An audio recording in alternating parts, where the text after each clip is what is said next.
বলুন তো এটা কি? ঠিকই ধরেছেন, ছোট্ট একটা কার্টুন বক্স। হয়ে গেল নাম্বার। এখন এটাকে কি করব জানেন? ওয়াল পুটে দেব অথবা হোয়াইট সিমেন্ট দেব। ও, একটা কেকে ছোট্ট একটা বোর্ড ছিল, সেটাতে ওয়াল পুটে লাগিয়ে এভাবে আমার হচ্ছে রঙের প্যাকেটের উপর পাতা দিলাম। আনফরচুনেটলি নাম্বারের ওয়াল পুটি খুলে ভেঙে পড়ে গেছে। তাই যাতে কেকের এই বোর্ডের উপর থেকেও না পড়ে যায়, তাই ফেভিকল দিয়ে একটা প্রলেপ দিয়ে দিয়েছি।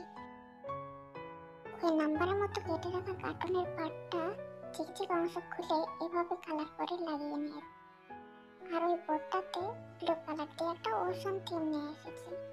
তারপরে দেখুন, এভাবে ক্লে দিয়ে দেওয়ার পরে সুন্দর করে কালার করে দিলাম। কেমন হয়েছে, সুন্দর না? এরপর এটার পিছনে এভাবে দড়ি লাগিয়ে দেব হট গ্লু দিয়ে। চলুন এবার কিছু রেসিন ইউজ করা যাক। এভাবে রেসিন দিয়ে আমরা ব্রাশের সাহায্যে লাগিয়ে দিচ্ছি।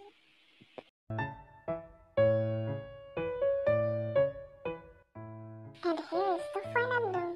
কেমন লাগলো সবাই কমেন্ট করে জানাও। আমার কাছে বেশ ভালো লেগেছে।